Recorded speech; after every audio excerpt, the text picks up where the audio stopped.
All right. Hello, everyone. Welcome to episode 272 of the official podcast. This week's a special week. We have with us a guest who needs no introduction.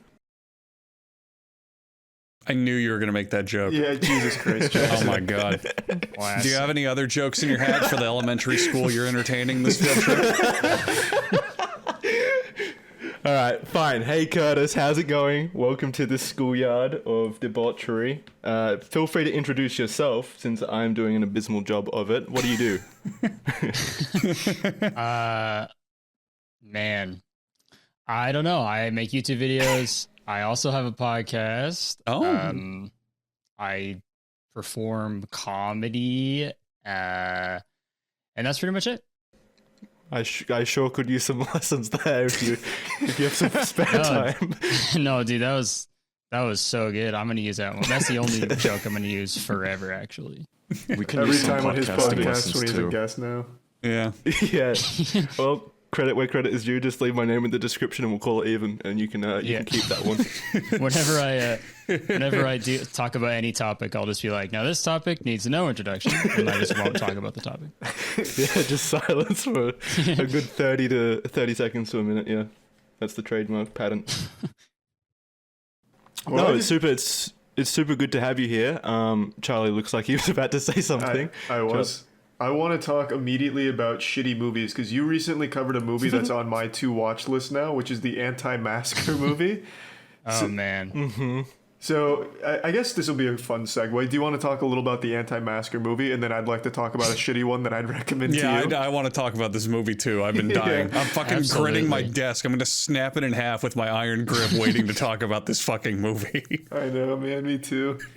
Yeah, dude, I was like, I got so many like messages to like make a video about that movie. So I was like, that was the fastest I ever like scripted one, because I didn't want anybody else to do it like before me. So I was like, I watched the movie like 3 times in one day to like do the script, and I was like, probably top 5 like worst days of my life, because it was like so I don't know. It was just so like, there's a certain point of like, I think obviously everybody knows like a bad movie is like fun at a certain point because it's so bad. Mm-hmm. But like, there were so many times with that part, like with that movie, where it was like, I was so fucking bored because like literally nothing was happening. And it was like straight up, the movie was like, if you're in like a high school, like religion class, and you have like you just break off and like and just like talk about God. Like that was the movie. It was just conversations of people and then like weird montages of shit. Is it like that Kevin Sorbo movie that was called like God Is Not Dead or something? I think it's more closely related to like Kirk Cameron Saves Christmas with the Help of Jesus Christ or whatever that series is. That's a classic. Yeah, Kirk Cameron Saves Christmas is a movie where on the surface you think it's going to be really entertaining and fun to watch, and then, I don't know, like a third of the way in, it just becomes miserable. Yeah. Oh, man. Yeah. And also there is that whole thing with the director who is like, he was like 23 when he started dating his like 14-year-old girlfriend and shit. So it was like, it was a whole Christian thing to it. Whoa, boy. Jesus Christ. I don't think masks are the most of his problem. So what is the movie called? It's called 2025, The World Enslaved by a Virus. 2025. They're really subtle about the point they're making. Yeah. It's a little ahead of the times. It unironically sounds like an anime title. It sounds very descriptive about what happens. I'm waiting for the anime remake, but so it's more like George Orwell's 1984, obviously, right? Very subtle. Yeah. I get it. It's got all the social commentary and subtle wit and charm and Oh yeah. Yeah. I assume it starts AD. just like 1984 with the 2 minutes of hate where they all scream slurs at Jesus at the beginning because Christianity is outlawed.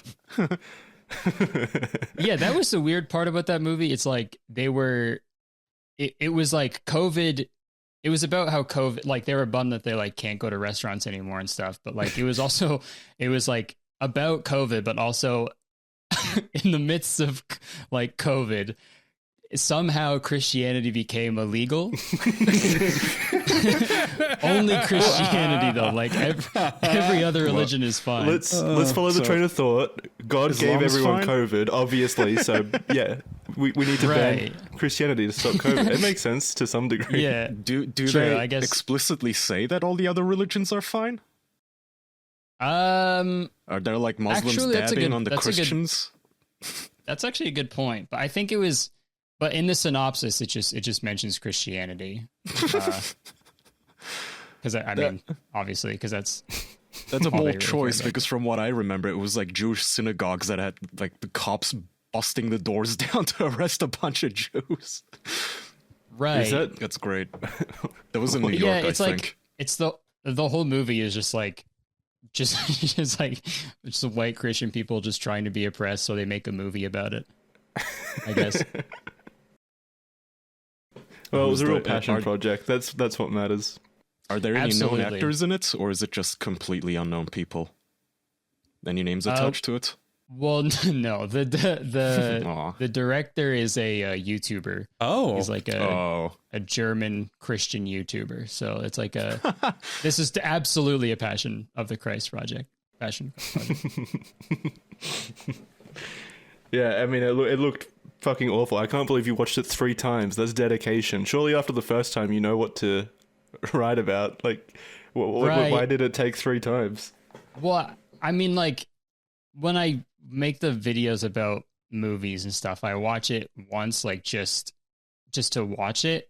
And then, like, the second time, I'll, like, go through and write what I, like, the key points that I want to talk about. And then, like, the third pass, I'll, like, actually script, like, alongside it. So it's like I mean, I'm sure there's, like, an easier way to do it, but I'm also just, like, it takes me a long time to do stuff. So that's probably why. That's fair. Yeah, Anyway, it's a great time. It's a great time. You should definitely watch it. It's free. It's on Amazon Prime, and you can watch it. Oh, I definitely plan on watching it. It seems like the exact kind of movie I like to watch. Not 3 times, but maybe once, and probably be done with it once forever. or twice. Yeah. On like 2 times speed. Yeah. So then, now I'd like to recommend something to you. You mentioned you were bored the second or third viewing. What if I told you there's a movie so shitty that you could probably watch it upwards of 10 times and still have fun? Wow, that would be great. it is a magnum opus of just shit upon shit. Oh man. It's called Moonfall, baby. Oh, title drop, name drop. That's Moonfall. huge. Moonfall. I've never even heard of this. Yeah, What? I was in the same boat before my third eye opened. It's not even small. It's not. It's by Roland Emmerich. Yeah, and it's big budget. I've straight up never heard of this movie. What? I guess don't spoil it too How am I much. the only one that's heard of it?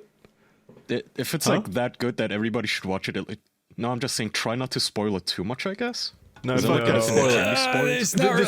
It's The spoilers are the best part of this movie. They Kaya. are. There's- Yeah, Well, spoil it. okay, hang on. There's Then you shouldn't ruin it for the audience. There's a lot that And you Kurtis. can spoil, and it's okay, like generic disaster movie, like, oh, and then this guy died and whatever. But there is a twist that I don't know if we want to spoil it, because that fucking melted me in my seat when that happened. I had to cover my mouth so I didn't, like, laugh through the entire theater full of people. I mean, you can spoil it if you want. See, I mean, he gave us permission. All right, if you it's out there fine. listening and you're gonna watch this movie, this is your spoiler warning, because there It's are probably such a good twist that you'll still be surprised even when you see no it. no one could ever see this twist coming. Yeah, I'll just me. think that 10 you're minutes lying. ahead, I guess. Yeah, but you this is hear your it a lot. spoiler warning. Anyway, All right, so Kurtis, this movie is in theaters currently, so if you don't have plans for the rest of the day, allow me to sell you on this movie. I'll do the marketing for it. Moonfall is a Roland Emmerich film. Roland Emmerich made like Day After Tomorrow, 2012. His whole career is pretty much just Independence Day. Yeah, pretty much stinker after stinker, except for Independence Day. And he made Moonfall, which, and keep in mind, this is the guy who recently said Marvel movies are destroying what cinema is really about. And his new movie, Moonfall. Wait, that was Roland? Yeah, I thought no, that it was wasn't I Roland. thought that It was was Steven Scorsese. Spielberg. Nope. Roland Emmerich, Yeah, right when this movie dropped, had an article come out where he said Marvel movies are destroying the cinema that I love. There's no decent films Good. being made. Wow. Oh yeah, Yep. apparently Maybe he meant Damn. maybe he meant like Marvel's like extorting specific small cinemas. Maybe that's what he meant. he was No, asking saying- how many superhero movies can you make? Yeah. Turns More out a lot. disaster movie. His exact quote was, "They're ruining the industry a little bit because nobody does anything original anymore. When nearly every movie he makes is big disaster happens."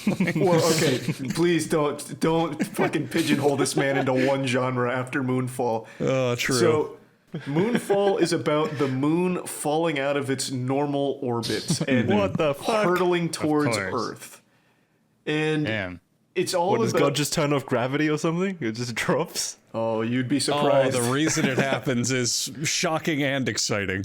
Yeah, man. this is a Darman level twist. So the moon is out of trajectory, and the only one who notices in the beginning is a conspiracy theorist who runs a blog and believes in megastructures. And he breaks the news to the world through an anonymous Twitter post that in the first 2 hours goes turbo viral, and the whole world begins to panic that they now know the moon is crashing towards the Earth based off of one Yeah. anonymous source on Twitter. So megastructures is a real conspiracy theory about people who believe like the other planets or the moon or the sun are giant constructions or vehicles or what have you built by aliens. That's cool. And Okay. they're like giant like cars that run off of dead suns and shit. And this Yeah, is a it- real conspiracy theory. There are people in That's real life actually who believe cool as this. fuck. I believe it right off the But bat. all I yeah, need. so That's all I fucking what's his name? The fat guy from Game of Thrones. Like, what's his name in Game of Thrones? Fucking Edward There were so Tully. many fat What is people in it. Anyway, Tully. Tully, yeah, it's Sam Tully, right? Whatever. So Samuel. Tully fucking shows up and Harley. he's this big conspiracy theorist who believes in this shit, and he's sitting in his room and he's like crunching these numbers and he's thinking this over and he's like, oh, the moon might be falling out of orbit, this is crazy. So he's not sure what to do and he's having this real conflict, and he's sitting in his fucking office and he looks at a poster for SpaceX and he says, what would Elon do? Yeah. What? He actually says He Elon? says it twice in the movie. Yeah. He says, what would Elon Fuck do? off. Yeah. Seriously? No Yeah, way. no, seriously. way. Fucking seriously. So then, while he's having this quandary over what to do with his life and this new world-changing knowledge, his cat named Fuzz Aldrin pisses on some newspaper on the floor. So he cute. picks up the newspaper covered in cat piss and he sees that an astronaut is going to be speaking in his town. And he goes, oh, that's it. You're a genius. So the plot moves forward because he read a piece of paper with cat piss on it.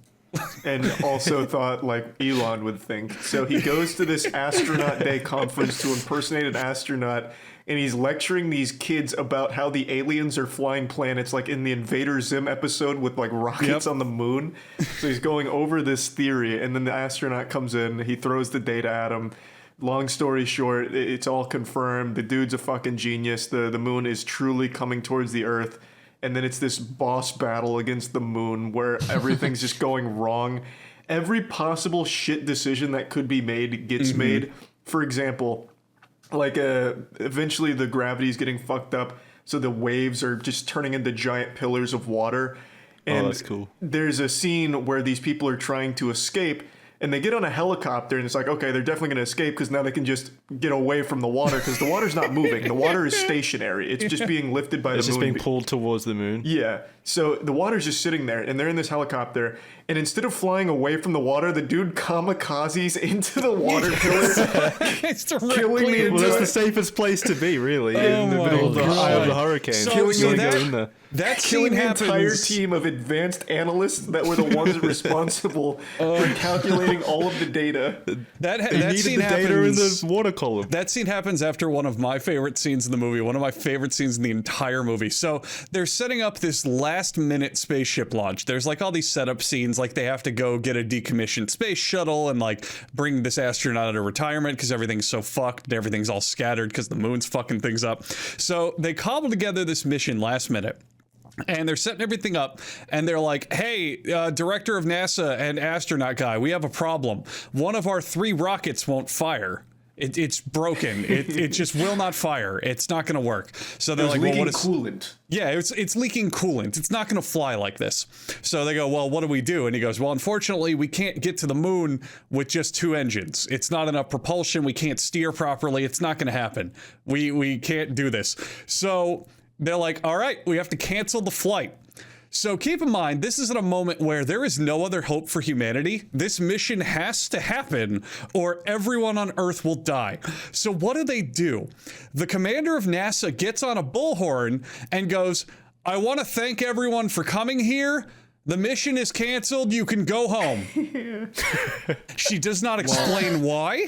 She does not offer options or solutions. She just tells everyone to go home. So everyone goes home. Literally jump cut, smash cut to every single person at the base leaving. Gone. Immediately gone. Meanwhile, in one of the research labs, these 2 dudes are running calculations and they go, hey, so we reran the numbers, and it turns out because the moon is getting closer, we can use its gravity to slingshot the shuttle to the surface. We don't need as much thrust because the moon is helping us now. We can do the launch. We can do it. We don't need the 3rd engine. And the director of NASA's like, okay, we better hurry the fuck up and start this shuttle. And the whole time I'm thinking, everyone left only like 15 minutes ago. You can't just call them back and like get an actual launch going. But nope, so they have to cobble together a ragtag team of like 5 people, which means the conspiracy theorist is one of the people who they have to launch into space. Oh my god. They sent Elon Musk to space? Actually, this is where the second Stan? This is where the second thank you Elon comes from, because I think when they were, and I could be wrong, you'll have to correct me, Andrew, when they were recalculating the numbers. Oh, I remember, yeah. The guy, his name's KC, which is the Game of Thrones guy. KC's like, I did this again. Thank you, Elon, because he was like basing it off SpaceX or some shit. So it's they're talking about SpaceX and like engines and propulsion, and they're going over the details of the mission, and he interrupts with, I love Elon. Yeah, it was something like that. What the hell? Oh, this movie is so good. Is so Roland cringe. like buddies with Elon or something? I think like, I think he just really wants to suck on his wiener a little bit. Like, I love you, Elon. Thanks for the Dogecoin boost or something. I don't really know. So when they get to Following the space, nutsack, when they get to space is another one of my favorite scenes. So throughout the movie, there is blatant product placement. It is blatant. There's ads for sodas. Maybe Musk paid for it then. Maybe Musk paid for it's like Transformers, where like every car is a Chevrolet and they put the logo right in your fucking face. So fucking in this movie, there's blatant advertising from 2 companies. One of them we'll talk about in a bit, but the other one is Kaspersky, the antivirus. What? So Are there viruses on the moon? Kaspersky has like blatant product placement. The antivirus software no one uses. So Kaspersky has literally, there's a scene when they're showing a destroyed city. There is a giant neon green billboard that just says the words Kaspersky. It doesn't say what they do. It's not advertising. It's just the word Kaspersky on a downtown LA billboard. But anyway, they launch into space. So it's main tough guy, like Ethan Hawke ripoff actor, the director of NASA, and Game of Thrones conspiracy theory guy. Those are the only 3 people that can get on this mission. They're currently in space on the space shuttle, and they have to have conspiracy theorists dock the space shuttle to a different like space station so they can like get supplies and do this like Land Rover mission. So they dock it, and he's on the computer and he's typing in like, okay, lock the airlock and line up the thrusters and doing this. And as he's doing that, the screen says Kaspersky secured, meaning the NASA space shuttle uses Kaspersky to secure to other space shuttles. It does everything now. Bag secured. It's so fucking funny. And it's on screen for like 30 uninterrupted seconds. Yeah, he's just clicking Kaspersky prompts while he's trying to dock. It's so good. It's really... Charlie, do you want to take away what happens next? Yeah, it's just so we don't spend too much time on it. I could literally talk for hours about this movie. We haven't even touched on anything. Sounds so good. There's we haven't so even much. touched on most of the Earth-dwelling things. But just to get to the spoiler part. So eventually it is confirmed that the thing that was causing the anomaly that pushed the moon out of orbit were nanobots from a sentient AI from deep dwelling space. And they found our moon, which is actually a Dyson sphere megastructure, confirming the conspiracy theorist theory. And the white dwarf is being sapped by the nanobots. And once we get to the moon, Patrick Wilson, who's like the main character, he gets abducted by the aliens on the moon. And they give a brief overview of what exactly the moon is. And they tell the story that humans were actually, billions of years ago, humans conquered the universe. They were spacefaring galactic citizens who were so advanced. Damn right. Yep, they eventually created an AI that overthrew them, drove them to extinction, and their last-ditch effort was putting their DNA and all of their technology into these giant moon-like structures, these Dyson spheres, and tossing them out across the universe to like hospitable solar systems. But the AI found them, and the only one that survived was the moon. So eventually they did find the moon, and that's what caused all of this. And then Brian, his name's Brian in the movie, he gets special powers as a result of being beamed with all this energy from the aliens. Yeah. This is literally Halo 4, And this, by the and way. this comes the fuck out of nowhere. Absolutely by the out way. of nowhere. Just Yeah. nowhere. Wait. So if the moon is like controlled by an AI, or there's an AI hunting humans or whatever, Kaspersky could have literally saved the day if it was actually good. They just needed a really good antivirus to stop this. Well, we programming. didn't even talk about the best product placement. This is probably my favorite part of the entire Lexus movie. kinda slapped, so yeah. so Lexus has like the most integrated product placement of a movie I've ever seen. One of the main characters is the manager of a Lexus dealership, and his introduction is he's on the phone talking to the main character, and it starts by showing the Lexus logo and then slow panning over the entire dealership until it gets to him talking. So later on in the movie, this is the Earth part. This is the people like trying to survive all the fucking apocalypse and pandemic shit. So they're running away from some bad dudes who are chasing them because they have oxygen canisters. And they're like in military Humvees, and they're being shot at, and it's like an exciting action chase. The main group in front being chased is driving in a Lexus SUV, and like it's very Lexus, and they show the Lexus logos and all that shit. They drifted around the corners. Yeah. It's supposed to be And like this cool montage of Lexus. And it's somehow outrunning military Humvees on like incredibly treacherous, rocky, mountainous, snowy roads. But the best part, the absolute best part of the whole movie is they're outrunning it. And I think the son is Walter Jr. from Breaking Bad. Was I right about that? I didn't look it up. I don't think you're right about it, though. The son, the astronaut's son, who's trying to survive on Earth, is driving the Lexus, and he's like smashing the steering wheel, and he's like, we need more speed. We have to go faster. We have to outrun them. So the Lexus dealer, who's sitting next to him, goes, well, wait till I shift it to warp speed. And there's a close-up. There is a close-up of his hand grabbing a dial in the car and changing it from comfort to sport mode. It's so cool. It's so great. Holy shit. Why It's was so it in good. comfort mode during a car chase? Yeah, true. You needed to preserve the fuel. It's all about the fuel economy, Kaya. You wouldn't understand. If you would just watch the movie, you would know all about Lexus. Oh, All the it's fuel stations so are blowing funny. up from the moon. He's got to conserve that tank. I get Oh it. my god, it is one of the funniest movies I've ever. There's a subplot with a general who stops a nuclear launch, and his reasoning is, I trust my wife. Oh, yeah. No. You're man. underselling it. It's when Why they were they finally... going to nuke the moon? Yeah, so they were going to nuke the moon, but for some reason, instead of waiting, or instead of doing it like right away when they knew it was falling and it was far enough away where the nuclear detonations wouldn't kill everyone, they waited till it was literally destroying their base. Like, all right, it's time to launch now, where the nukes would guarantee everyone in the world died.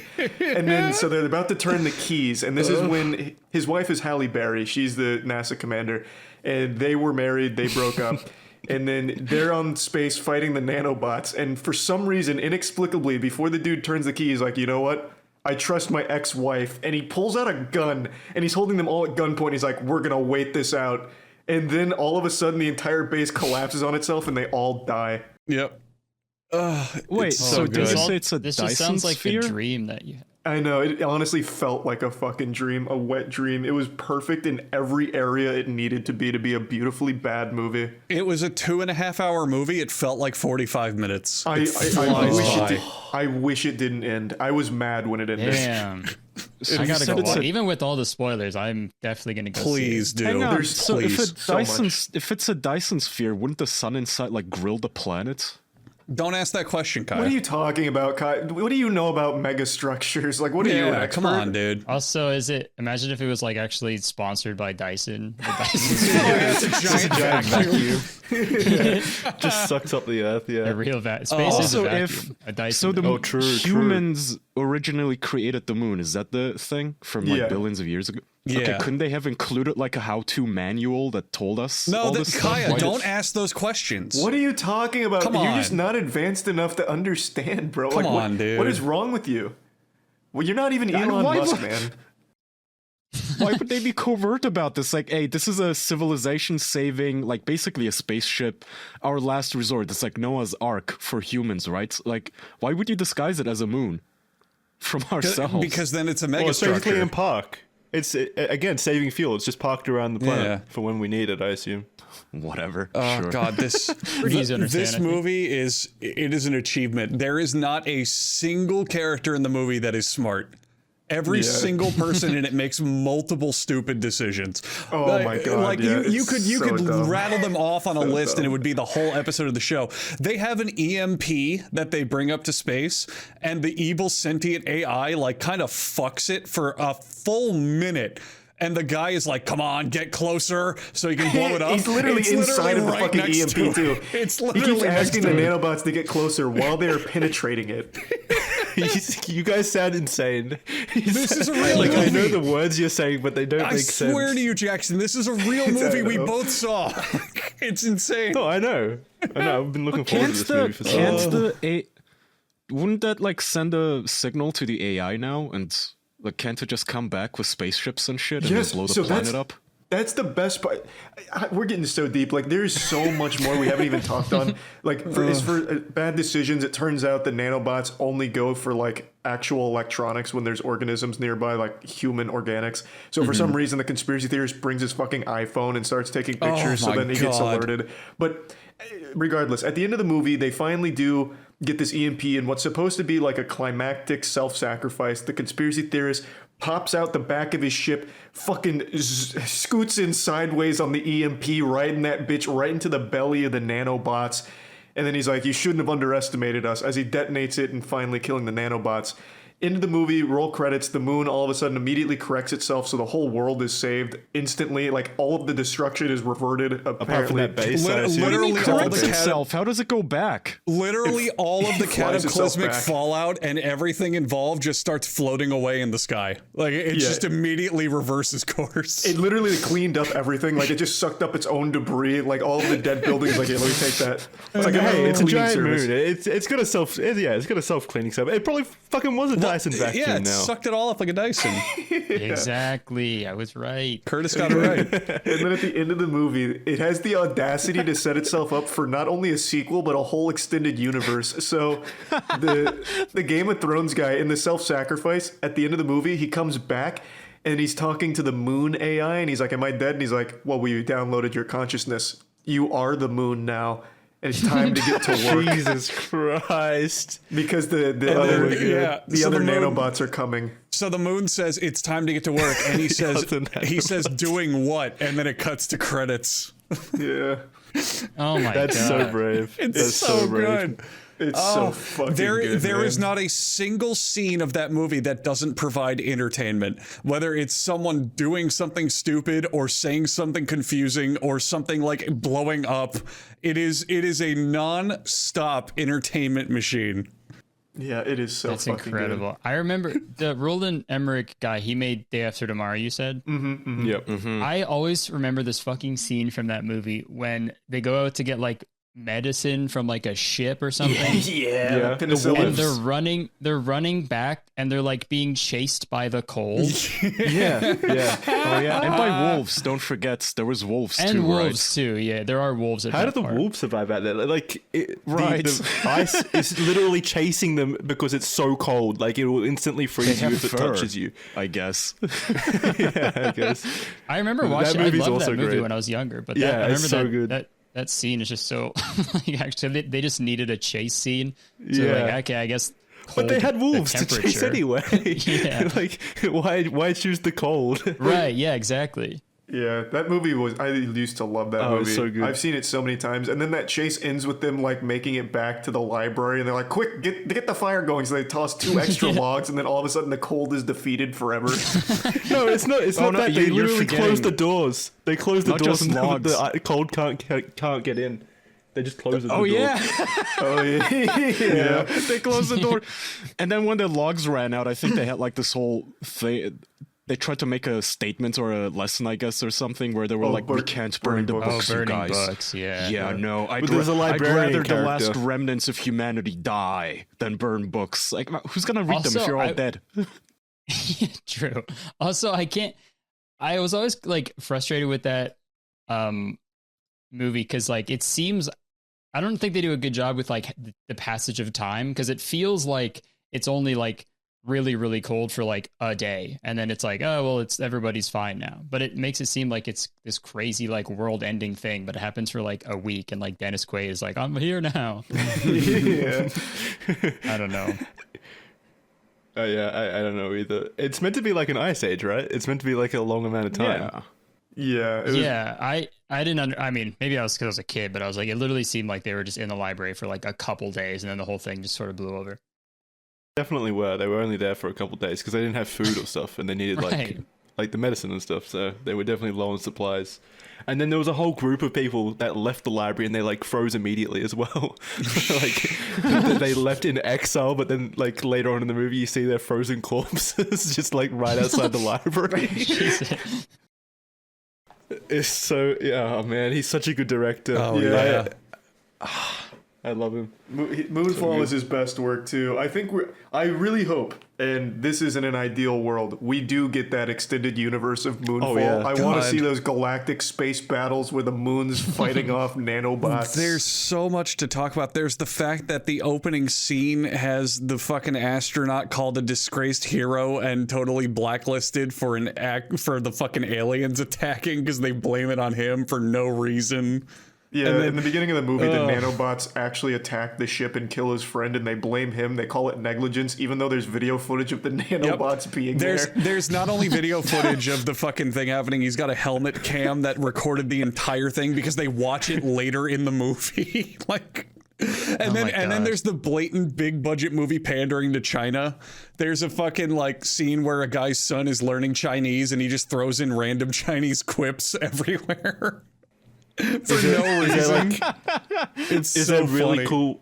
Is there a really cool like Independence Day tier like rousing speech? You know that the president gave at the airbase. There was no cool speech, No. actually. I was waiting for that because Roland Emmerich is kind of known for those like iconically Yeah, silly absolutely. speeches.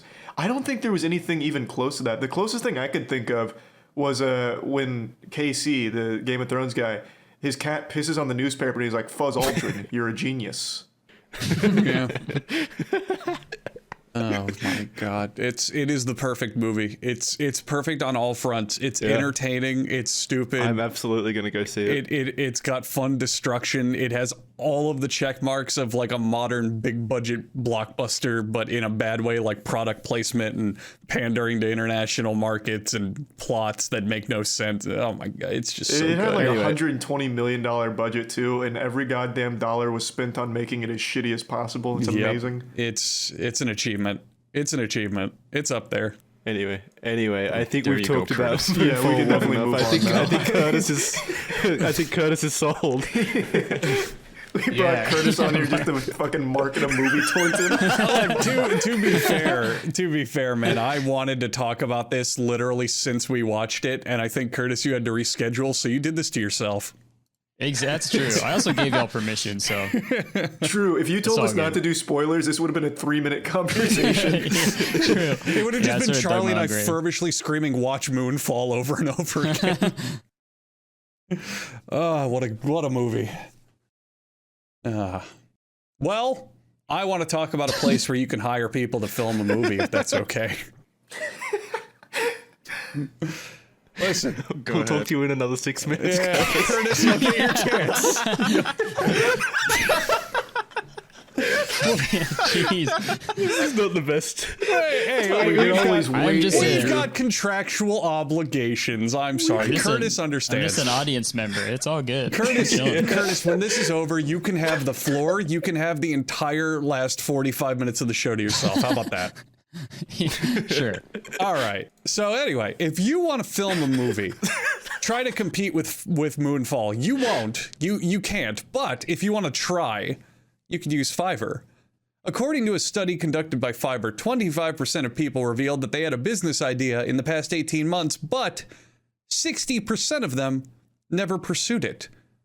A lot of people said it was due to lack of resources. Well, Fiverr is going to give you the resources that you need because it's going to help you hire whatever freelance people you need for any project. I use people on Fiverr to make music for my YouTube videos and streams pretty regularly, and people can use them for all sorts of shit. There's art, there's graphic design, there's classes and tutorials. You can find someone teaching you something or doing something for you to pretty much any capacity with Fiverr, and I use it regularly, and I recommend it. Simple to use, great customer service, qualified freelancers in every field. Every successful something was once nothing. Head to Fiverr.com and turn nothing into something today. Receive 10% off of your first order by using code OP at Fiverr.com. That's code OP at Fiverr.com. And while you're at Fiverr, maybe you could get someone to build you a mattress and send it to you. Maybe there's a freelance sleep associate, man who's going to meditate you into a comfortable dreamland, but they're not going to do nearly as good of a job as if you just slept on the Helix mattress. Everyone knows this. Why would you bother paying for bad quality sleep? Why do you skimp on something that you spend, I don't know, roughly 6 to 10 hours a night in? That doesn't make any sense. How about you make some sense? How about you realign your brain by having a good, filling deep sleep on a Helix Sleep mattress? Helix Sleep has a quiz that takes just 2 minutes to complete and matches your body type and sleep preferences to the mattress that's perfect for you. Soft, medium, firm, cooling down mattresses. Nice little comfy plus-size folk mattresses. They've got all sorts of different types. They are also the #1 best overall mattress pick of 2020 by GQ and Wired magazine. And look, you have 2 minutes. You're listening to this show for, I don't know what, an hour and a half, however long we go. You can take 2 minutes to take their sleep quiz, and you can do it at helixsleep.com/official.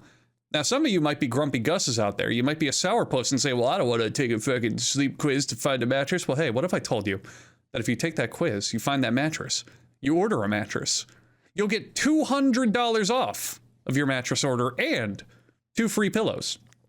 But the only way you're going to do that is helixsleep.com/official. Don't go to helixsleep.com and take the quiz. Go to helixsleep.com/official and take the quiz. To get $200 off and let them know that you were sent by us. And then you get 2 free pillows and you can draw our faces on them with lipstick and practice kissing it. That'd be fun. But while you're kissing those pillows, you're going to think, oh, this is such a good, sensation. Feels good to kiss this. Feels nice to be comfortable. I turned the lights down low so it's nice and dark. I lit my scented candles so it smells really good in here. I scented boy flavor just to, really match the atmosphere of those 4 strong official boys. But what am I listening to? How am I going to pipe in my smooth, sensual, relaxing jazz music to seduce this kissing pillow to? Well, you're going to use Raycon. Look. We're in the new year. It's 2022, okay? 2020 blew ass. 2021 wasn't that great either. But 2022 could shape up to be perfect. But only if you listen to me tell you that fact with Raycon earbuds. Their everyday earbuds look, feel, and sound better than ever. They also have an awareness mode for when you need to listen to your surroundings, which I particularly use very often when I'm working out. I don't know about you, but when I'm at the gym or running or whatever the fuck, I feel really weird when I know there's people around me and I can't hear them. I don't like being oblivious. So I appreciate that awareness mode. I really hate that. It bugs me. You go on the fucking trail to run some miles, which everyone listening to this does, and the people who are on bikes just fly by you and it scares the shit out of you. I hate that. So that's why I always appreciate an earbud where you can get a kind of a, pipe in the outside world a little bit. Raycons has 8 hours of playtime, 32-hour battery life, and they are half the price of other premium audio brands. Right now, official podcast listeners can get 15% off of their Raycon order at buyraycon.com/OP. That's buyraycon.com/OP to save 15% on Raycons. Buyraycon.com/OP. I wish this show was sponsored by MoonFall, because then I would segue into them, but it's not. All right. Thank you to those sponsors for supporting the show. Kurtis, really please appreciate talk. It. And yeah, thank you, Kurtis, for being here. Yeah, no problem.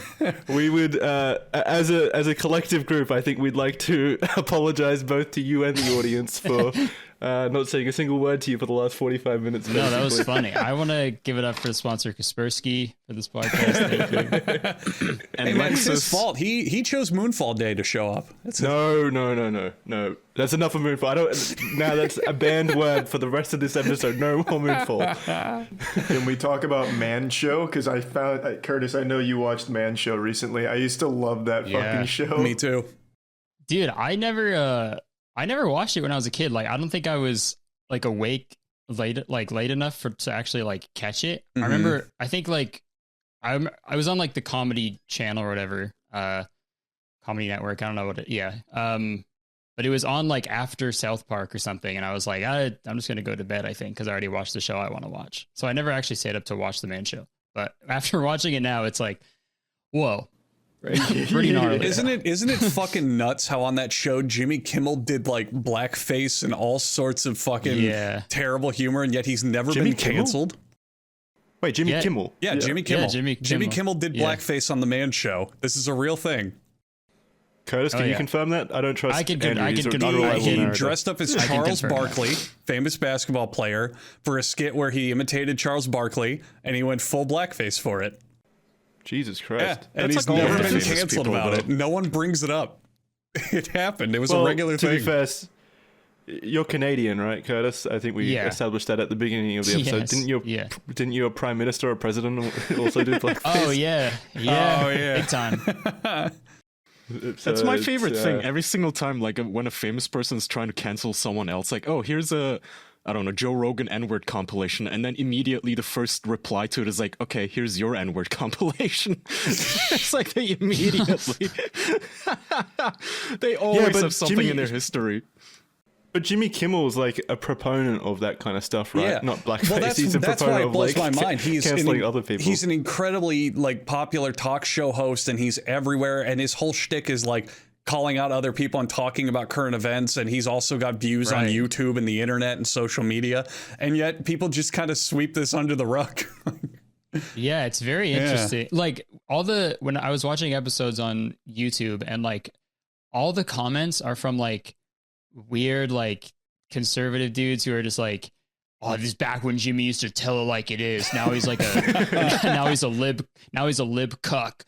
Dude, like, it's so strange that like people just watch that still and are like, nice. It's funny. This is how it should be. It's funny that people say that's how he used to tell it like it is. That's where he had a skit where he impersonated Oprah and took a shit in a toilet, and it was Little Debbie brownie cakes. Like, it wasn't exactly incredibly witty commentary. How the fuck do you remember so much of that? I watched this show religiously. Yeah. Still. I love the Man Show. You're the as a ones who kid. comment. Oh, yeah. He is telling us like leaving all the comments. He's the commenters, yeah. No, when I was a kid, I loved the Man Show because it was after South Park, and I would just watch him back to back. I fucking loved it. Because you felt like a bad boy. You felt like a bad boy staying up late watching blackface. Distinctly, what I remember is during the end credits when they had the hot girls bouncing on trampolines, I would pause it at certain moments to try to like see their underwear. I remember that. Nice. When did that show come out? How old was I? It was a 99, I Why are think. you Right? asking us? Yeah. Why are you asking us how old you were? Yeah, I was like nine. Yeah, I we was don't like know. 9, 10 years old when that show was on. So yeah, that's exactly what I was doing. So I know, so, and it's like it's like the boy show basically. That was like their main demographic was like yeah, young boys. boys. The one, I mean, the it one always thing, is with that kind of stuff. the other thing I remember from that show that I actually thought was pretty fun was they wanted to show that people would do anything for money when you actually presented it. So you know that idea where you're like, oh, I wouldn't eat a raw egg for like $20, and then you actually show someone the egg and $20 and they do it. They did that a lot. There was a guy who ate a whole stick of butter for like $10. Jesus yeah, Christ. That's for not him. even what this. I mean, that's not even that disgusting compared to other shows. Like, didn't Scare Factor or Fear Factor, whatever it's called, make someone eat like cow jizz or goat jizz or something? Yeah. Like that? Yeah, Oh, that was yeah. for Was like elk 50 penis? grand Yeah, that was a lot more. How much was it Yeah. for? though. Didn't they win like 50 grand or something? I wouldn't do that for 50 grand. Yeah, me neither. Isn't that normal cuisine in Australia? That's a regular dinner. Yeah, no, totally not. Yeah, I wouldn't do that for like any low amount or high amount of money. Did you to kind of piggyback up the Man Show? Did you ever see its like spiritual successor, the like the Man Mythbusters or something, where they take like man myths and try and bust them, but they'd only Oh, use Manswers? Manswers. Oh, Manswers. Manswers. Thank Oh, you. That's yeah. a great name. Yeah, I made a video about that too. Oh, I didn't see that one. That- I used to love Educate us, Manswers. please. That show was like It was- 99% filler, wasn't it? It is What was- so I liked Manswers a lot more because it was like I feel like it was more over the top, like it was sort of like aware of itself, but like Man Show, even if Man Show was like that, you couldn't really pick up on it. But Manswers has this one clip where like they do like segments. It's like they ask a question or like a question for men. And and then they show the Manser. And the question was that they spent like 5 minutes on it. And the clip is like just the sound clip is on YouTube, but the question is like the announcer is like, "Can you fart so hard your balls explode?" And it is so. And they spend literally 5 minutes like doing the math and science on it. It's so fucking funny. Yeah, Manswers is pretty good. I remember the it was if you throw your beer out in the beginning of the morning and fall in the garbage truck, how can you survive or some shit like that? What Yeah. the fuck was it? One of the classics they had that's similar was like, where's the best place to get drunk in the universe? And the key was they said universe because the answer was there's a cloud of alcohol floating out in the Andromeda galaxy. Like they that's always tricky, pulled man. shit Ooh. like that. That's fun. awesome. Yeah. Oh, Yeah, I'm trying to boy. think if there's any other. Do you other remember good A ones that Thousand Ways to Die? Yeah, That was wasn't, another like, show manly, alongside though. Manswers. Yeah, but there wasn't titties and rock and roll in Thousand Ways to Die, Andrew. No. Oh, there were titties and that's true. Mansers? Yeah, half of them were just Oh, like of course there are. women Yeah, in what am I talking bikinis about? and stuff. So how recent was Mansers compared to the Man Show? Yeah, I'm not sure. I think it was a few years after. I think Manswers Manswers was on. like late 2000s, right? Yeah, I think I was like, "Hi, guys, how old was I when I watched Manswers?" Yeah, Man Show ended. I believe you were about 12. Man Show ended in like 2004. Manswers started in 2007. Yeah. Okay. Oh, really? 2007? Mm-hmm. Oh, okay. I was in grade 7th grade. I was in 7th grade. Yeah, I would have been almost around that age as well. I think I was just getting into 7th grade. I found the one I was talking about. Mansour still has a lot of their content on YouTube. The one I was thinking of, how can a guy escape from an ass-crushing garbage truck? It was about a guy who fell into a garbage truck to crush his ass, and it was about how he could survive. Ah, Well, now I'm scared. How do you survive? Just in case. I don't remember. I think the solution was you just have to dig down far enough and hope that it malfunctions or some shit. I don't know. It's been a Ew. while since I've seen it. Oh, dude, I remembered one. It was like basically like how you mentioned the how they would just pull like these crazy like things from left field to like surprise you and like give the actual answer. It's like they did one where it's like, what's the best way to like get a girl or like to do it up the rear with someone? Like, and they kept using I think they kept using the term like tailpipe for Jesus it. Christ. yeah. And in like the That's the man way actual of- yeah.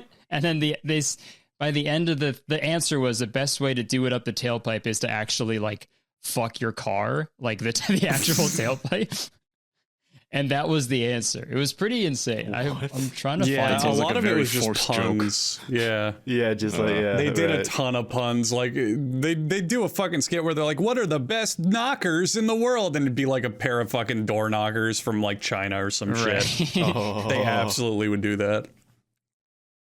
So it was for like stoners. They would just laugh at the TV after like 10 p.m. It was supposed to grab your attention by being like what's Sexual. the most magnificent ass in the planet? And then it would be like the world's prize donkey. Like it was to get your Yeah, but attention. that's I mean, that's so something fucking little lame boys would compared laugh to at. Jimmy Kimmel literally doing blackface and like whatever he was doing. Like at least the Man Show committed to like I don't know, really not to- shitty stuff. Not to like undersell Manswers, but they still like for the biggest prize ass in the world, they'd show the donkey and then just a big lady's ass. Like they okay. Yeah, they'd lead up to it with big asses, and they'd show examples. They'd be like, maybe it's Big Bertha, and like she'd be a porn star with a big ass, and then yeah, you'd get something out of it. I'm surprised there's not more shows like Naked Attraction where it's literally just Oh, I naked love people Naked on TV. Attraction. It's so entertaining. What's that? It's haven't heard so of it. fucking fun. Oh, you haven't Oh, heard you of don't it? know No. Naked Attraction? Dude, this No. is Oh, a go for show it. that airs on in the UK, I think, right, Jackson? Yeah, it's UK. And Yeah. it's like, it's a normie channel too. It's like Channel 4 or some shit, where just, I guess, at midnight or something. So what Naked Attraction is, they get a bunch of naked people in the studio, like I think 6 of them or 5 or something. And Yeah, then 6. basically they have the main character, the person who has to pick out of a lineup of naked people, the person that they want to date. But the way they do it is they reveal each body part one by one, so the curtain will go up and then you bottom see to the top. Yeah. yeah, so you see the So you naked see their like, feet and their vagina first, and then you see their like tits. And in between each of those rounds, you eliminate one person. Like you're judging them based entirely off like the first round. You're judging them entirely off their cock. vaginas. Yeah, or their cock. So you go, I want to remove Red because his foreskin isn't up to my standards. and then like once that happens, the red And then the canister will hosts- lift up, revealing the rest of them, and then they have to have like an awkward interaction and leave, and it just goes on forever. It's so good. yeah, and then they always show like the person who got eliminated waddle off the set, and every single time they like zoom in on their fucking ass cellulite. And the hostess, I forget her name, but no. the lady hosting it every single time, she has to like Anna Richardson. huh? What's her name? Her name's Anna Richardson, I think. Anna Richards or Anna Richardson. Well, every single time she like interviews the person who's doing the picking, she's like, "So, what do you think about his penis then? Is it like to your liking, or is it too small?" Yeah. As they zoom And in. So it's None fully of it's- uncensored, right? Yeah, it's Yes. fully uncensored. And Okay. more to the point, it's also like fully uncensored on YouTube. They have a YouTube channel and Oh, it's wow. fully uncensored on there. What? So I don't know how they managed to swing that. Literally swinging. No, swinging yeah, you can meter, see man. full on cock and vagina. There was no limits to this. Like I was figuring, all right, they'll show penises Wow. and vaginas and boobs, but there's no way they'll show anus. And then like one of the rounds, someone bent over, you can see everything. So I don't know if there is any limits with That's Naked what I say Attraction. before I watch any show. There's no way they're going to show it.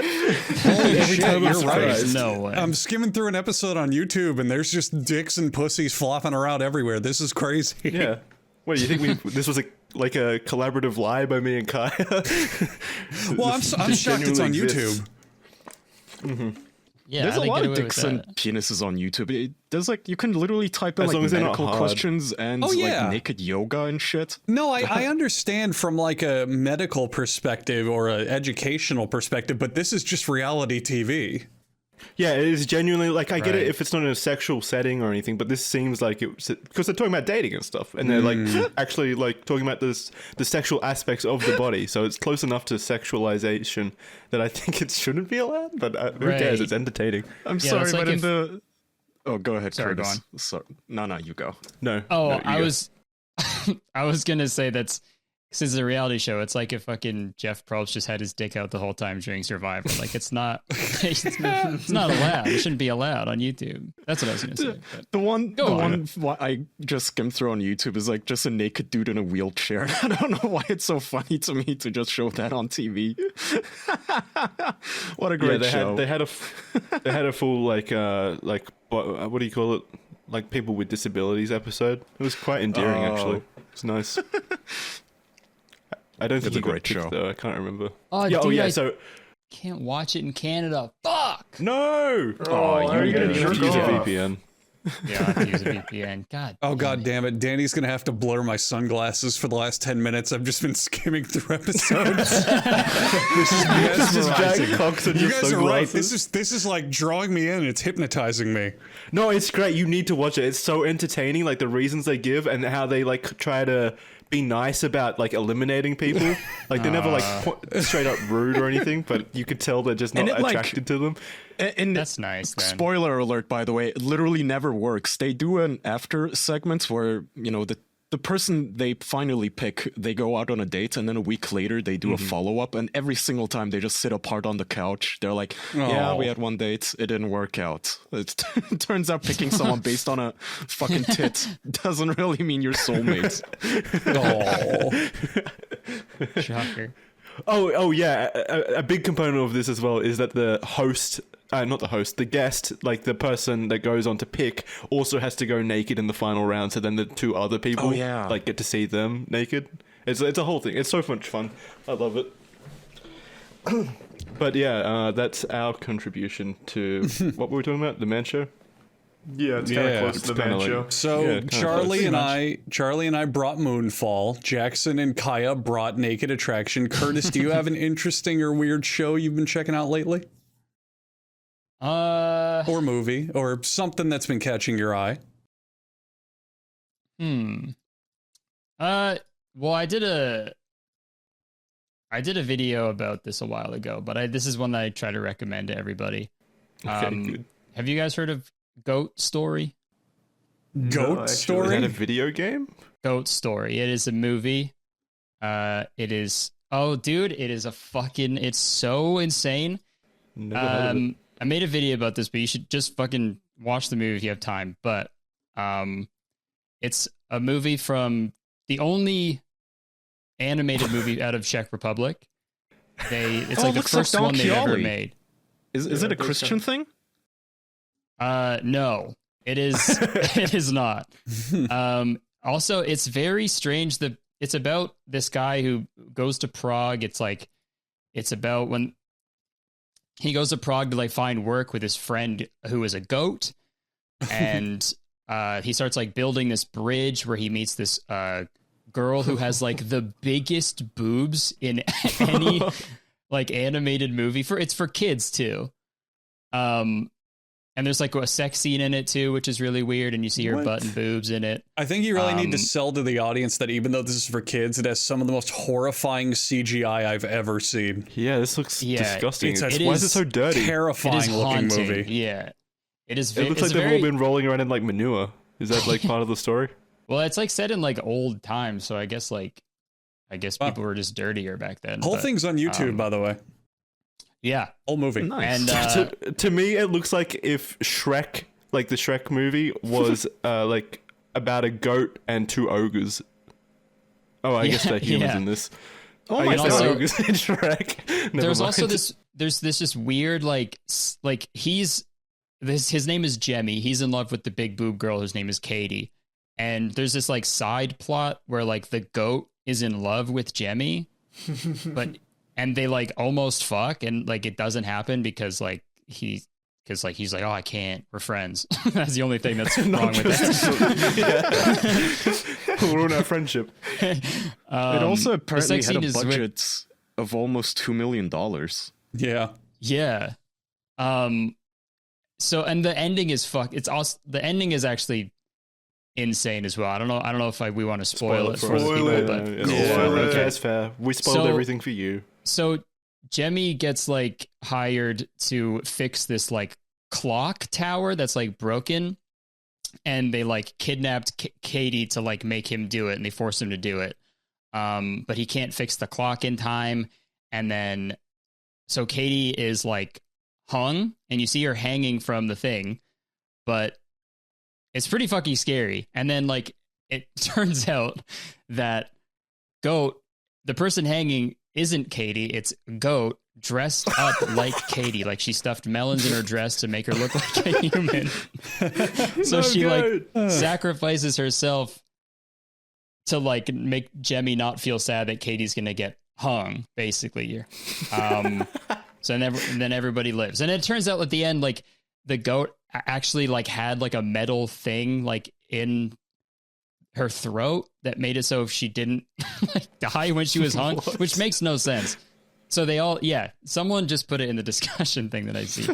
The fucking screenshot of the goat hanging dead and Jimmy and Katie like crying. You can pretty easily tell that's a goat, by the way. Exactly, but everyone thinks it's like a legit person. The movie is like, puppet? Dude. Or anything else other than the goat, yeah. Dude, it's so insane. And they made a sequel. And the sequel's actually like a lot better, but the first one is absolutely insane. So if you guys have like an hour and a half to spare, you should really watch that one. Because the animation alone is terrifying. Why is the second one better? Did they take like the constructive criticism on board? All of like the well, it was requests? just like a more like simple story, and like they actually like I think they tried to actually like make it like more appealing to kids because there's like it was more of like an ensemble type thing, and they just like went on this journey to like rescue their parents instead of like fixing a fucking clock and then hanging yourself. How did you find this? I think someone tweeted at me because they're like from the Czech Republic, and they're like, this movie came out and it's so fucking scary. But yeah, the sequel is called, so the first one's called Goat Story, and the sequel is called Goat Story with Cheese.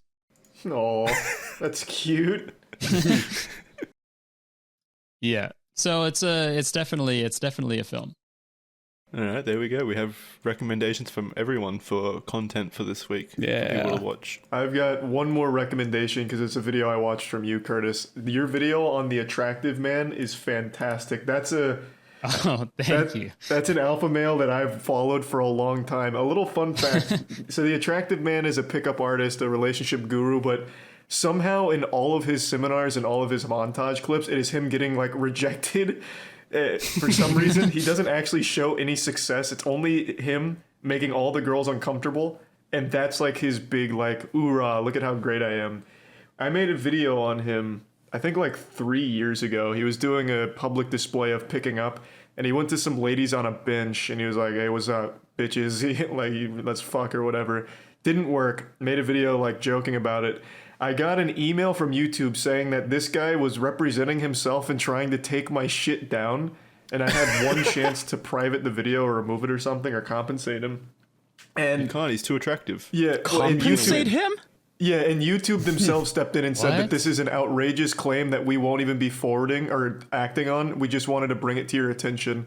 So it was the first time I'd ever seen someone have such a terrible attempt at like protecting themselves legally that even YouTube, a site notorious for allowing any kind of fraudulent claim to go through, was like, yeah, even this is a bit much. Is this some bullshit? And to even forward it to you is like to even like check out this loser. Yeah, just to laugh at him. We at the office were just giggling about this and thought you'd enjoy it, Charlie. Here's what he tried to say. He made up a fake lawyer name too, and I think the entity he tried to like represent on his behalf didn't exist. It was so fucking wild. So it was downright fraud. Yeah, it was.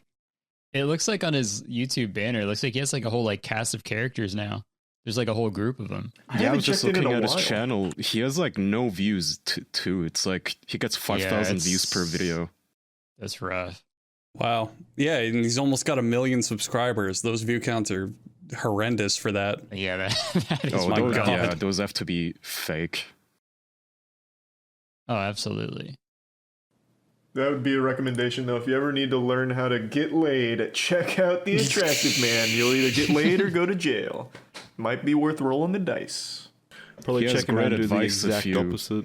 One of the videos is boner pops up while dancing. What to do? Whatever you do, don't stop dancing. That's for sure. What to do? Best texting secrets to keep her hooked. My God, we need to abolish pickup artists. These people. Oh man, pick Like, up. you You artists just don't are want to the get much worst. fun- laid, Kaya.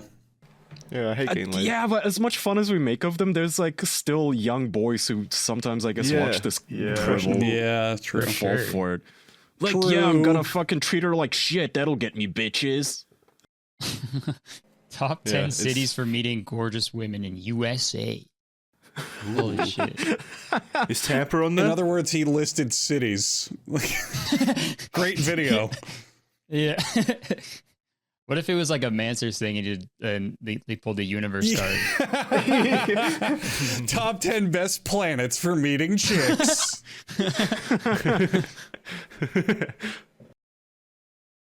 This guy's Speaking of creepy dudes, I know of a thing that both Kurtis and Charlie share in common. They're both aspiring magicians. Do you guys want to talk about that's that? true. Yeah. Did you see Wait, why Kurtis's does it video make them about being a creepy? magician? It was actually pretty impressive. I did see that actually. That's a good a good discussion. yeah.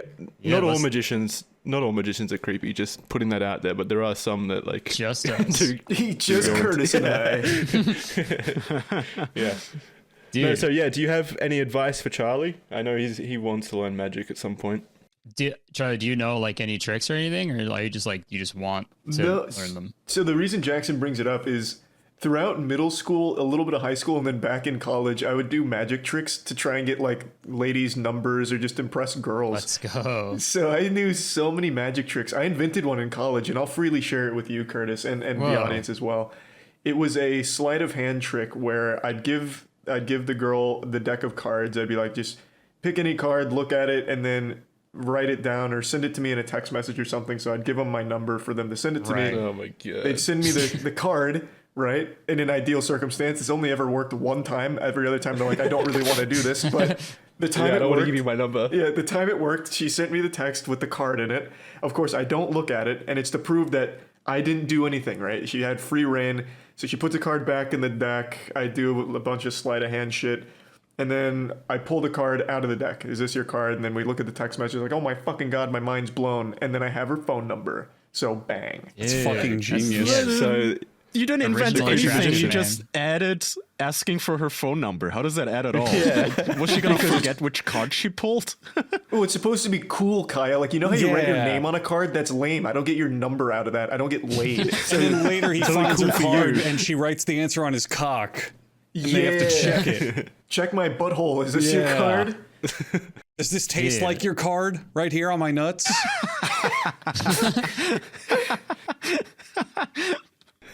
Yeah, I unironic. It was mainly card tricks. I knew a ton of card tricks. I don't think I could perform them well anymore because being able to do the sleight of hand is tough when you don't practice. But yeah, I was big into Right. it for a long So- time. Were Yeah, you when able I- to follow up on the text message? Like she just texts you the King of Hearts or something, and you go, "So what are you doing Saturday?" I tried. I'm not lying when I said I tried the next day to no response. Oh, you idiot. I'll never fucking forget because it was in my roommate. It was when I wasn't rooming with like my current the friends, you know, Andrew, like that group, that current group. I was in a different room. I was at their room. It was their friend. I got her number and I tried desperately and it just didn't work. But I did get her number. oh So man, that's sad. Oh, man. You still I have guess that that's a number? win You to can just some give it to degree. someone else. yeah, I should have tried again. Yeah, just make a video about it. I should Just have. send her a message saying you've been working on your magic. How about round two? I should have just can sent show her you the new same card back. Just King of Hearts again. See if that breaks the ice. Still King of Hearts? Don't you remember? Yeah, I remember being like, I was big into Chris Angel, obviously, when I was like Oh yeah. around 13. Or how old was I when I? I was I was like I like straight up for like when I first watched like an episode of it, I was like, this guy's straight up a demon. Like this guy is straight up like has magic Yeah, powers. unnatural. Yeah. And then I was like, I just wanted to like be Chris Angel. So I learned like that coin in the can trick that he did. yeah. The fucking like levitating one that he would do. I learned how to do that one. Yeah, but he's a cheater. Like Charlie Act Yeah, at they're- least well- tried to do stuff in real life, whereas Chris Angel, it's all just Yeah. camera tricks and shit. Well, no, actually, It to be is. fair to Chris Angel, there is a lot that he does that is real life magic. Like the levitating one Curtis just mentioned. He uses a stunt leg, right? And then just steps onto the chair. Yeah. Yeah. Yeah. I'll throw down the gauntlet, though. I really don't respect Chris Angel, and it's because there was a trick. Do you remember the trick where he teleported a couple in a hotel room? Oh yeah. That I one remember that always made me laugh. There's That a is so trick. ridiculous. For those of you who don't know, he's in a Las Vegas hotel, and there's this couple walking down the hallway, and he's like, "You guys are on vacation. You're on a journey. You're on a fucking vacational journey. Are you enjoying your spiritual quest?" And he goes, "Well, what if I made you do it again?" And they raise like a sheet in front of them and lower it, and they're standing in front of the front door at the end of the hallway, and they're like, "Oh my god, how'd we get over here? This is crazy." You guys are down here. What if you were We over there?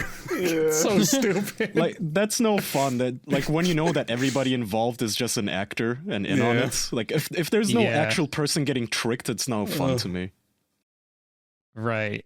Yeah, but I actually I for that video I made, it was like I learned like two magic tricks, and it was like, dude, it takes I think that's why I gave up on like trying to be a magician when I was a kid, because it literally takes so much practice to get like a sleight of hand trick to actually look okay. Oh god. And even yeah. like when I was doing like tricks for my friends, I was like shaking. Like I was like shaking when I was doing it because I was so nervous. I was like, please don't notice what I'm doing, because you're just lying to people basically. That's kind of endearing. If a magician came up to me and wanted to do like street magic on me, and they were clearly like shaking and nervous, I'd just feel so bad for them. I'd just like I'd fake it so hard. I'd be like, "Oh my god, what happened? Where'd it go?" Right. Even if they totally fucked the trick up. So it could be a strategy. A super insecure magician. Yeah, runs off crying before revealing your card. Please, this is your card. Just say yes. I need this. Magic was just always one of those things that was fun for me growing up, and I stuck with it for way too long in the wrong area, thinking I could get laid. I remember I asked Kaya if he thought it was a good idea if I brought a deck of cards to the bars with me and did magic at the bars, and he was like, "Charlie, don't do that. Just don't." Oh no, Yeah. dude! That's how they fucking like would advertise it though. That's like how they made you feel. Like they were like, yo, girls are actually like all the videos they would. There was straight up. There was one like video I wanted to like buy.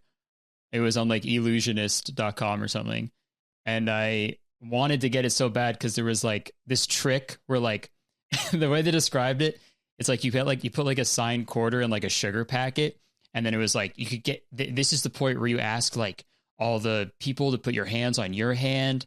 And like, this is maybe where you could get a girl that you like to do that. And I read that as a 13-year-old. I was like, dude, fuck yeah. This is it. This is all I need. And obviously it didn't work. Yeah. I actually, did you ever buy one of those DVDs from Illusionist? Yeah, I think I bought one. I got one for my birthday, I think, when I was like 12 or something. Those videos were fucking intense. I remember I got one. I remember the trick. It was called Stigmata. It was the one where Chris Angel would carve the card into his arm. Yeah. Jesus. And I didn't realize it was that intense. So when I tried it one time, my parents got concerned because I'm over here fucking scratching King of Hearts or whatever into my arm. So like actual bodily harm. How did the trick work? Yeah. Wait, really? What the fuck? Yeah, I don't remember. I don't remember exactly. What was the trick? That was No, you were just slitting your wrists because a VHS magician told you to. It was it was DVD first of all. It wasn't that old. No. Cutting Generational gap. What can I say? I don't remember how it works, but I do remember like you force the card on them and you've already carved it into your arm beforehand. You just don't show them that side of your arm. It sounds like all of your tricks are the exact same trick, except there's like an additional layer. Like you carve something into yourself, or you send them a text message. That's it. Yeah, that's a lot of card magic is forcing. Yeah. Card magic is literally just I finding guess. new ways to reveal you already know what card it is. True, yeah. Also, imagine if like someone sees that before the trick. You just have a King of Hearts carved in your fucking arm. Then they're gonna be even more amazed when you force it on them. they pick it up. Yeah, I would I've like seen this somewhere. I'd strong arm the magician. He'd try to like slip a card into my hand. I'd like muscle over my way to the other side of the deck and pick something else. A good magician would never allow that. That's one of my most That's one of my most hated things. Like, I feel sympathy for magicians because obviously everyone knows that magic is fake and it's all illusionary work and like sleight of hand and stuff. I hate the people who go up to street magicians and make it their life to like prove that they're faking the magic trick. Like, you have to be a massive loser to do that. Just suspend your belief and just have a bit of fun. Oh yeah, absolutely. Like people will go out of their way sometimes to like, like ruin the trick somehow. I meant on the street specifically, like in person, just going up to a crowd and being like, "No, actually, this is fake, you guys." Like, yeah, we know. I do like. No, it's usually old people that are drunk and stuff. Guys, don't pay attention. This magic trick is a trick. Okay, don't believe him. This guy's I do always annoys me though.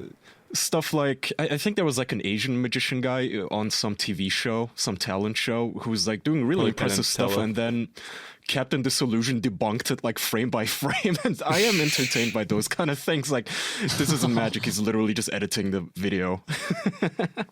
Oh yeah, when it's like TV and stuff, and they're editing, cheap editing tricks and stuff like that, then I don't care. And it's on TV, so well, you also have to remember that? The barrier of entry for this kind of stuff is shockingly low. You brought up Captain Disillusion, and a lot of the videos he features, I'm like, how in the fuck do people think this is real? It's absurd how fake a lot of this shit is. But they're like, oh my god, it's real. I've seen this happen in real life. I was there. I guess like the one sort of like outlier, I guess, is like David Blaine, because he like actually does like insane shit sometimes. Yeah, like, David Blaine transitioned to being a performance artist where he does like endurance challenges and shit. Yeah. No, he's actually magic. He's the one outlier. He's the true magician. He made a deal with Satan or something. He's got magic properties. He's the only authentic magic person. Did he start the street magician trend? Was he like one of the first? No, I doubt it. It's been around since like the Jack the Ripper days. He was making people but I mean like filming it and having a crew there and shit. Days. Yeah, but whenever that was like what? When was Jack the Ripper? That was like 1600s? 1700s? Yeah, how old was I when Jack the Ripper was born? What does he have to do with street magic? No, I'm just saying like street magic would have been around that time. If people were getting murdered on the street, they were doing magic on the street That's a too. weird point of reference though. Oh, the Jack the Ripper days, you guys. Like it's a period in history. The original street It is a period magician. in history. Oh, When I love Doug was- Stanhope. When did he do a stand-up? Oh, yeah, around the Ted Bundy days. About 80 years after the Jack the Ripper days. When was magic invented? I'm actually curious. Oh, fun fact, and it's something we talked about. Did you know Randy Pitchford of Gearbox fame? His grandfather was basically the guy who wrote the book on magic tricks. Yeah. I do remember. And that's when Randy Pitchford got busted for that like flash drive of porn, and a lot of it was like barely 18 Squirting. cam girl squirting thing that he was really trying to defend as him studying magic. He kept using I don't that remember defense. that at all. Wait, You don't what? remember that? We talked about it extensively. Yeah, we talked about that. Like all I remember is Do you know about this, Kurtis? I remember we had a Randy Pitchford discussion and I cut that up into pieces and made that fake bonus episode where you were a soundboard. That's all I remember. I don't remember a true. hard drive full of like porn. Yeah, he left a hard drive of porn at the Medieval Times restaurant. People found it and at the office. They're like questioning him, like, Jesus. why would you do this? And a lot of it was cam girl squirting. And he said that he was actually just studying how they were able to do it because he thought it was a magic trick. And with his extensive magic background, yeah, it was a slide of pussy trick. That's so funny. it was fucking adorable. He The really female stuck to orgasm that, is a magic trick. I've never seen it. yeah. Do you think he himself tried to squirt and he was like, all right, penis. Yeah, this doesn't work. Come How on. do they do it? How did she do it? He's just How are you rubbing the making tongue. my Why don't penis our parts disappear? look the same? Yeah, that's one of the Illusionist DVDs is how to squirt. Wait, why Imagine buying that from your illusionist site. Yeah, where's Penguin Magic's tutorial on how to get good squirt velocity? I still can't believe that was real. You find your fucking coworker's porn flash drive and confront him on it, and he says, "Oh, I'm studying magic." I still wouldn't can't believe believe it. that whole thing was real. I know. Yeah, Jared Fogle should have tried that. It was a fucking crazy defense. As far as I remember, too, the case did get dropped. So I guess they were like, yeah, he must have just been really studying that squirt magic. Oh man. I looked it up, and apparently magic is an old art form. It was around in ancient Egyptian times. Well, So way before Jack the Ripper. Well, I'm He sort of not pioneered saying it, I guess. I'm not saying he was the first street magician in general. I think he was the first guy to popularize like doing it with a camera crew and filming it and putting it on. Oh yeah, there were no tapes. cameras back in ancient Egypt, that's for sure. So they didn't have a live crew around for those tricks. Yeah, they were pretty poor. They couldn't afford one. You don't know. They had ancient alien technology. That's true. True. The cameras are hidden Does in that the mean- pyramid. Yeah. Does that mean they had to record the magic tricks by using like hieroglyphs? Yeah, it would have been Oh, is there a- trash. True. Well, Jesus, he did like a bunch of miracles. What if those are just like magic tricks? All right, our atheism. Yeah, I'm destroying the Christian Yeah. logic with Christianity facts, destroyed. okay? Explain that one. No recovery. That's kind of fucked up, actually. The first magician got crucified for his acts. Now he's the first magician. He's like they're trying to put him up on the post and stuff, Look, and to- he's like trying to convince them that it was a magic trick. To be fair, Like if, Randy Pitchford. if I lived in like God knows how far along BC and a man came along and he's like, check this out, there's one fish, now there's two, and just by waving his hand, I would absolutely think he was a True. demon. Like straight up. Yeah, absolutely. I don't know. I feel like a Redditor would walk up to him like, actually, I'm gonna debunk you. There's like a hidden compartment in your table with like fish inside. So he traveled back in time just to debunk Jesus. that sounds like another anime. It sounds like a Roland Emmerich plot. The moon is a portal to the Jesus times. Jesus lives in the moon, yeah. Careful, Jackson, you'll get $100 million budget off of that. Yeah, be careful. That's Oh, a good please. synopsis. Please, 99 million of those dollars will be going to spent CGIing Jesus. I want the most authentic Jesus possible. Oh, Mel Gibson will just promote himself and like take the role, I'm sure. Yeah, true. No, I want CGI. I want it to look awful. Jesus was just turning squirt into wine, and they fucking crucified him for it. Jesus is all hype about his new fucking like holy magic, so he just starts taking his pants off trying to squirt for the audience.